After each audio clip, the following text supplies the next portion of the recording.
So, grüß denk, wieder ein Hirnbatzel. Vor wenigen Tagen habe ich noch einen Appell gemacht, dass man hinter der Friedensbewegung stehen muss, egal welche der Leute da drin mitmachen. Und sehe ich es auch heute nur so, weil wenn es um Krieg geht, dann muss man ideologische oder irgendwelche anderen Ressentiments zurückstellen. Und trotzdem, seit ich eine der zwei führenden Leute dieser Petition, die Alice Schwarzer im Fernsehen gehört habe, Bild TV, wie sie da eigentlich die gleiche Meinung vertritt als wir NATO und dieses ganze Kriegsbündnis, da haut es da dann schon ein wenig den Vogel aus. Also da hat man dann den Eindruck, dass die mit irgendeiner Absicht da mitmacht, die nichts mit der Friedensbewegung zum Tor hat. Imagepflege, keine Ahnung. Auf jeden Fall hat mich das sehr getroffen. Und dann habe ich woanders auch noch mehr ein Interview gelesen, das auch jetzt erst in jüngerer Zeit gemacht worden ist. Ich glaube auch in der, ja sogar ich glaube in Berlin bei der Großdemonstration letzten Samstag. Da hat es also wieder in ihrer alten Rolle als Oberemanze ist sie gegen die Männer hergezogen. Männer haben Schuld am Krieg, denn so wie es daheim als Tyrannen auftreten und die Frauen unterdrücken, so dann halt im Krieg weiter. Und so einen Scheiß muss man sich wirklich nicht anhören.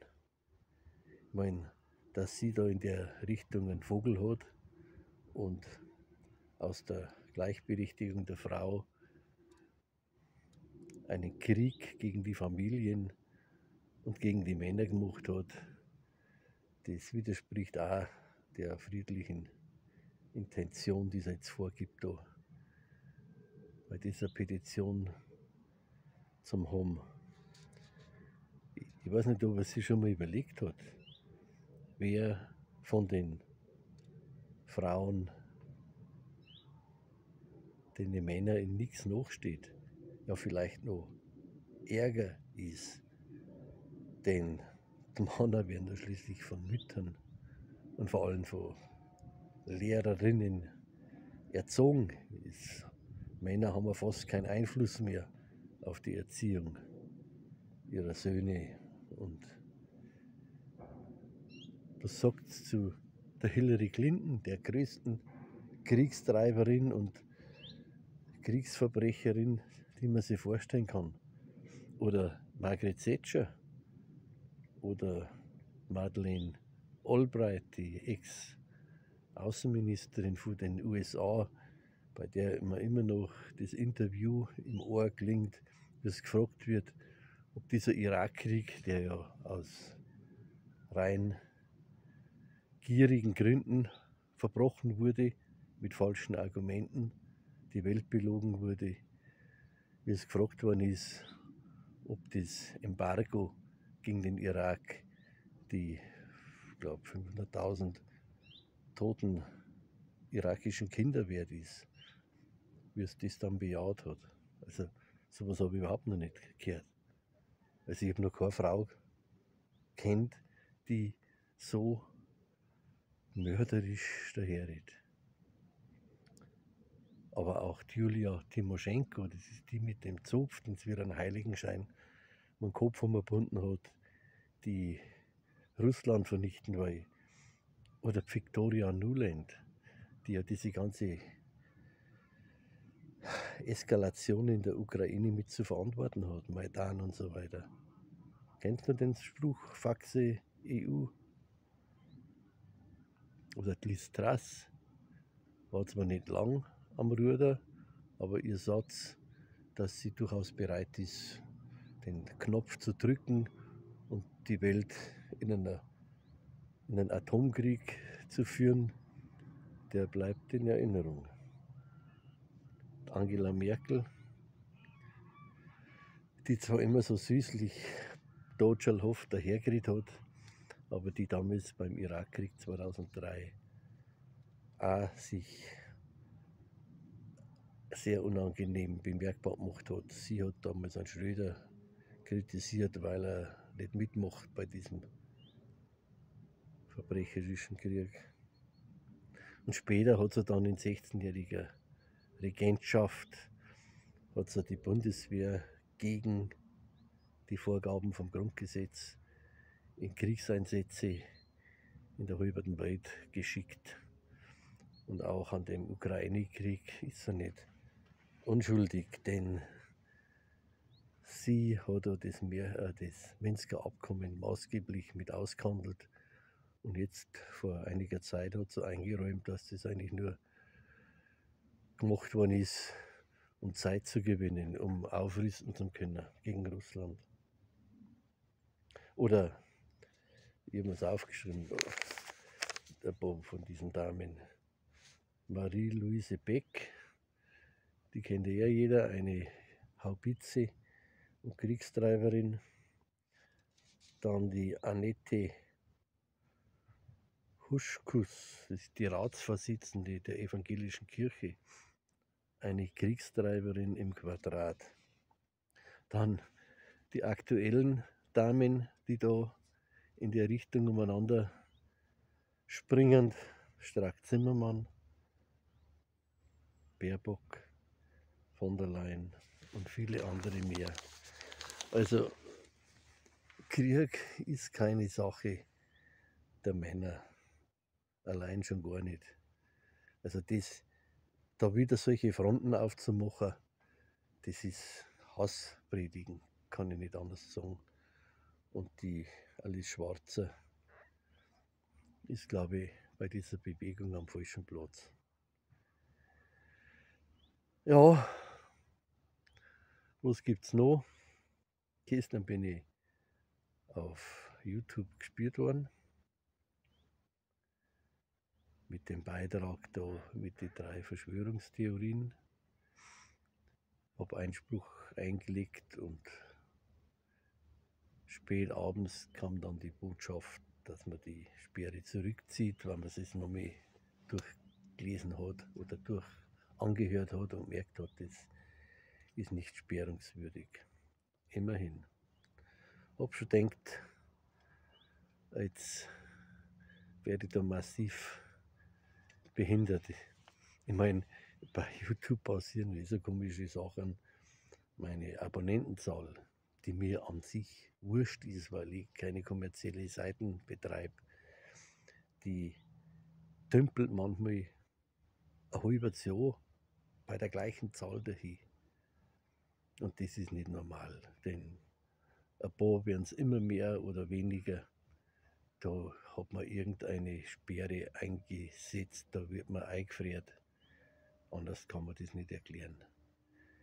Denn es ist sicher nicht im Interesse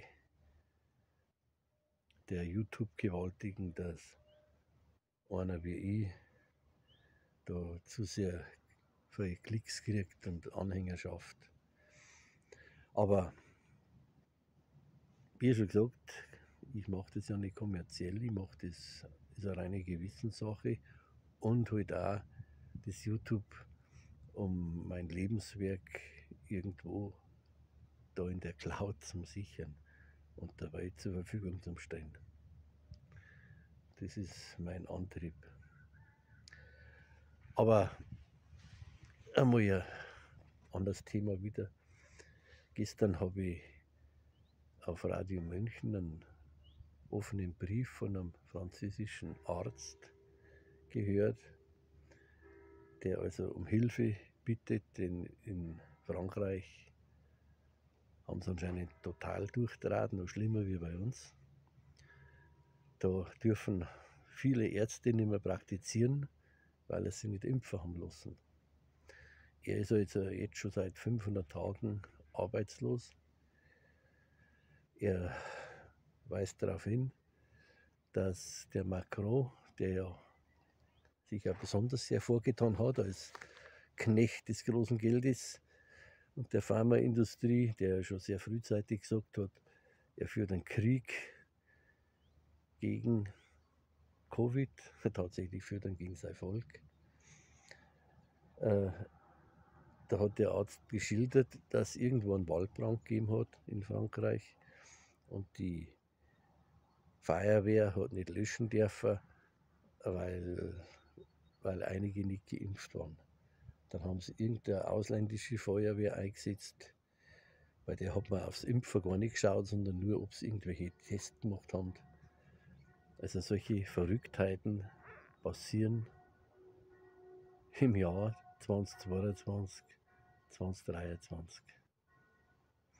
Seit gestern brauchen die Beschäftigten im Gesundheitswesen, in die Krankenhäuser und in die Arztpraxen keine FFP2-Maske mehr tragen.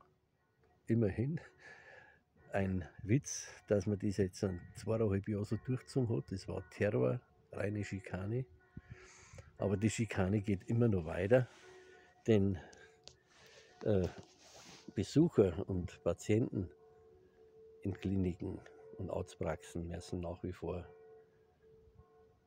diese Maske tragen bis irgendwo in April eine. Das kann man sich nicht vorstellen. So eine Ungleichbehandlung, dass sie da nicht die Justiz einschaltet und sagt, ja, hazianarisch, das verstößt du gegen jedes Recht, gegen jede Gerechtigkeit. Ja. Ich weiß nicht, ob ich noch ein Thema aufmachen sollte. Eher nicht.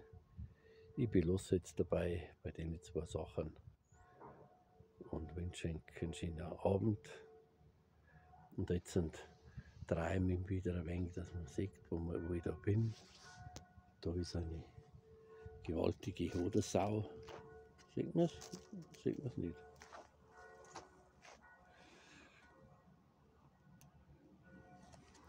Der Baum wird also auch bald das Zeitliche segnen. Aber der treibt dann schon wieder raus. Und in die Steine, wo seine Äste den Boden berühren, wird schon wieder Junge geben. Okay, das war's gewesen. Wir denken.